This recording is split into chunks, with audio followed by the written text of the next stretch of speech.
পারভেজ হোসেন ইমনের ঝোড়ো সেঞ্চুরি ও বাংলাদেশের বোলারদের নিয়ন্ত্রিত পারফরমেন্সে সংযুক্ত আরব আমিরাতের বিপক্ষে 2 ম্যাচ টি-20 সিরিজের প্রথম ম্যাচে 27 রানের জয় পেয়েছে বাংলাদেশ।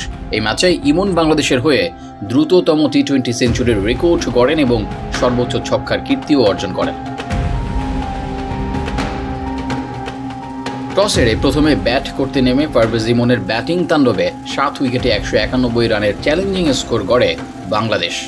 ইমন 54 বলে 100 রানের দুর্দান্ত ইনিংস খেলেন, যেখানে তিনি 53 বলেই সেঞ্চুরি পূর্ণ করেন। এটি বাংলাদেশের হয়ে দ্রুততম টি-20 সেঞ্চুরি। তামিম ইকবালের পর তিনিই দ্বিতীয় বাংলাদেশি ব্যাটার হিসেবে এই ফরম্যাটে 3 অঙ্কের রান স্পর্শ করলেন। তবে তানজিদ হাসান তামিম, অধিনায়ক লিটন দাস, তাওহিদ হৃদয় ও শেখ মাহাদির ব্যর্থতায় ইমনের সঙ্গে বড় জুটি গড়ে ওঠেনি। জবাবে 192 রানের লক্ষ্য তাড়া করতে নেমে সংযুক্ত আরব আমিরাত শুরুতে ভালো অবস্থানে ছিল।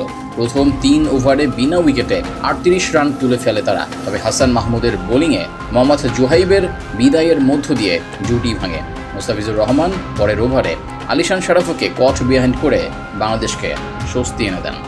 ওয়াসিম হামিদ ও রাহুল চোপড়া 42 বলে 62 রানের জুটি গড়ে আমিরাতকে জয়ের আশা দেখালেও তানজিম সাকিবের 2টি গুরুত্বপূর্ণ উইকেট ম্যাচের মোড় ঘুরিয়ে দেয়। ওয়াসিম ও রাহুলকে ফিরিয়ে তিনি আমিরাতের রানের গতি থামান। এরপর হাসান মাহমুদ ও মুস্তাফিজের জোড়া আঘাতে আমিরাতের মিডল অর্ডার ভেঙে পড়ে। শেষ ওভারে 34 রানের সমীকরণ মেলাতে ব্যর্থ হয়ে তারা 6 রান ও 2 উইকেট হারিয়ে 164 রানে থামে। বাংলাদেশের হয়ে হাসান মাহমুদ 3টি এবং মুস্তাফিজ, তানজিম সাকিব ও শেখ মাহাদি 2টি করে উইকেট শিকার করেন। তবে শেখ মাহাদি ও তানভীরের বোলিং ছিল কিছুটা খরুচে। এই জয় সিরিজে 1-0 ব্যবধানে এগিয়ে গেল বাংলাদেশ। সিরিজের দ্বিতীয় ও শেষ ম্যাচে আগামীকাল মুখোমুখি হবে 2 দল।